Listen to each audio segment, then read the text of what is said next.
Hi, this is Norm Gayford.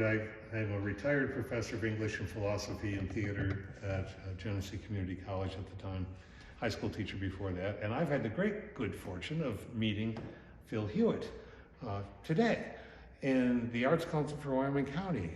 Phil is the Arts Council with Jackie has hung a show exclusively of Phil's work, and it will be up and open within a matter of days. And so we thought we'd talk to Phil and have a conversation about his work and how he approaches his art and why his art's important to him. So we've already had this conversation. We've talked about it for a while. When I'm doing a podcast with my former student Joel, we talk almost 45 minutes before we ever go on. And we realize we've already warmed up and we're ready to go. So Phil, how about this arc? What about the arc from when you were a teenager to now at this stage in life doing this work? What happened that took you from then, there was a space, and then you're back to it? You mean as far as what? Yeah, when I was working? Right, because you loved in high school. Yeah. But then there was a time when you weren't doing it. Family gets in the way, you know what I mean? Yeah. You got to make a living. Yeah. And so I drove truck for 25, 26 years. And then I went into corrections because I was tired of going on the road all the time. Mm-hmm. And that gave me time to do what I wanted to. And then I retired in 2010. So now I do it more. When you were on the road all the time, did you find yourself looking at all the time landscape? I would go down the road, even I would see, and I would think mentally, how would I mix that color? But I had never done it. You know what I'm saying? But it's kind of something that's a natural. But I would look at something, and color to me is more important than just about anything, I think. Design is first, you know what I mean? Yeah. Composition and whatever. But color means a lot to me. Even abstract painters that really know color well, and the way they use warm and cool, and you know what I'm saying? Yeah. One of my favorite artists, Vasily Kandinsky, part of the whole experimental and explosive art movements in the early 20th century, said the color speaks.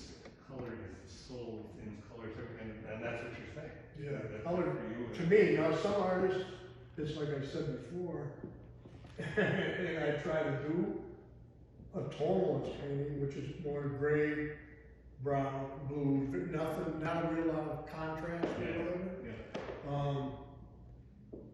And it's peaceful, it's quiet.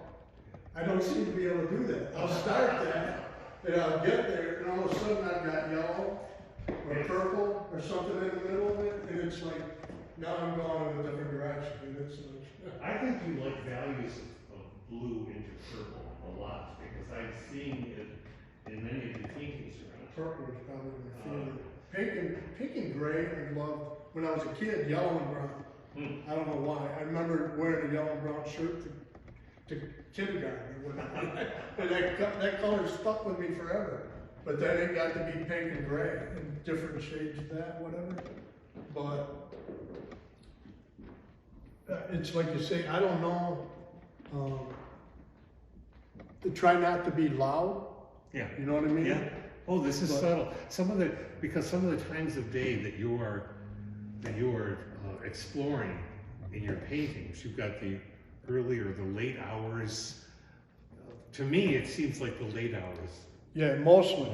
Because I'm not quick enough for the morning. All right. Well, it works. There's a painting that we talked about that has you have a style that I'm noticing where you have one point of really intense color that draws the eye, and I think you're choosing to do that. Actually, you can't blame that on me. That's the way I see. You know what I mean? That everybody sees different, and that's the way it comes out. It's not planned. Mm-hmm. It's like the crow there with that dark spot. Or the barn there with the red thing. Yeah. You know, and sometimes I wished I'd changed that. and not left that red, you know what I mean?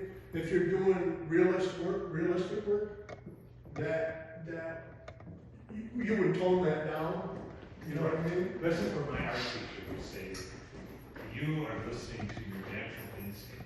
Because if you were to have toned down that color, which even if Jackie's taking a look at some of these pictures and we're talking, even from this angle, this very sharp angle, that barn stands out in a three-dimensional way. And I think it's important that you are saying this yourself. This is not strictly representational art. No. This is emotional impressions that verge on the representational, but like you were telling me about that, the white barn and the sky, the heavy sky, you made a choice for those. Yeah, everything is a choice, but it's like, and that's, I'm not a photographic, you know what I'm saying? Yeah. Because if that's the thing I did with acrylics, you can get really detailed and whatever, and I try to stay away from that. Mm-hmm. You know what I mean? Too much detail. Too Then my mind starts clouding up. Well, as the image would for someone who's taking it in for a viewer. You said earlier that you think of it as a conversation. Absolutely, yeah. Between you. It's a connection between, whether it's music, photography, it's all a connection between, you know what I mean, the viewer, and it's meditative. Mm-hmm. And you can sit and look at you know, I love to go to a museum or an art gallery and sit and look at something that just blows me away. And that's meditation. And it's the same, whether it's music, you know, photographs the same way, you know what I mean? Yeah. Ansel Adams and all the black and white value. And that's the same thing, only with color, you know what I mean? It is. You've got the cows in a cluster of 4 cows. And the tall trees in the background, but in the furthest background, you've got essentially 3 bars or geometric splashes of color, of green value, and then one of blue, and then the sky. And you look at that, and that's how a warm day feels. It's how it looks to the eye. You're not picking out all the grain and all the Right. Yeah, but I like layers like that. I don't consciously think about it, but that's the way it works out. You know what I mean?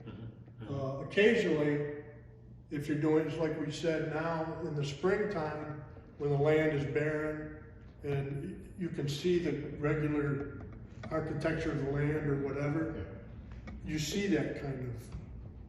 You see it itself. The land is in front of you. It's not dressed. Yeah, exactly. Really, and that certainly shows with yours. And I think we also talked about you like to do movement in your.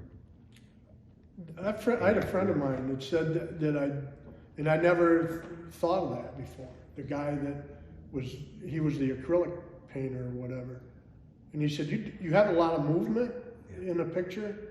And I'd never thought of that, but that's probably true in a lot of things. But that's instinct, I think.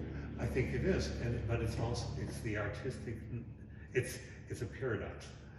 I had this discussion with my art teacher, my old friend, my art teacher, that when she told me I was starting to get movement, my figures in sketches were alive because there was. Well, you know, and I've loved comic books my whole life. I'm a graphic person kind of, but that's not the kind of art I wanted to do. Right. In this part of my life. Right. I love it, but it's not. So it's not that kind of movement. It's not action adventure movement. Illustration. It's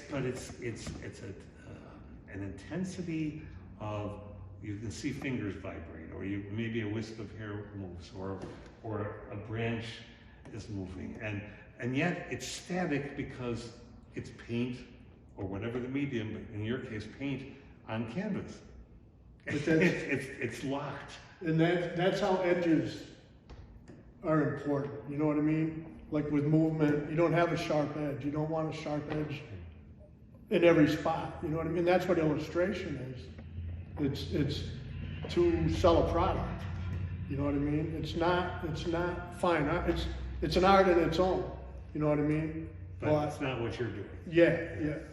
And a lot of your real famous artists today started out back when they were illustrators to begin with. Yes. N.C. Wyeth, Andrew Wyeth's father. Yeah. He was a major illustrator. You know what I mean? Remarkable. Talk about movement. Oh man. And those pieces and emotion. I'm not going to ask you to try to sum up all of your paintings Right. in one word because you can't, and that's not possible. That's not possible. But is there an adjective, a descriptor of what you think that your paintings exude? Is there a mood? Is there a feeling that you feel coming off of some of them as you look at them? You know, it's the first time I've ever seen them all in one spot. That's an interesting You know what I thing, mean? isn't It is. You know what I mean? It's like, So what are you? I wish I'd have discovering? changed this, or I would. No, not really. But What are you discovering by looking at them, Paul? I use a lot of color. And another guy told me that, and I'd never thought of it that way. You know what I mean? And actually, I try not to. Like I said, with a tonalist painting, try not to. You know what I mean? But I think it's so instructive. Again, my art teacher, she said, print out what you do, put it in one wall, and then figure out what your style is. And this is an interesting thing that I hope you have a chance to talk to people live with this when you've thought about this, you know, and see what you say about it.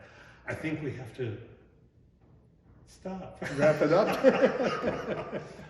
That's fine. I've enjoyed talking with you. It's been interesting. Yeah, it's very interesting. And I appreciate that Jackie gave us this opportunity. And I hope you'll come and see Phil's work. This is just really amazing, moody, heartfelt art. And Jackie's focusing in on the crow. To me, that crow is wisdom, walking up to wisdom, and isolation and sadness, so many moods. And when I look at all of these pieces, and I haven't had a chance to look at them all very closely yet, I feel a lot of emotion coming from them. Phil, thank you very much. Thank you.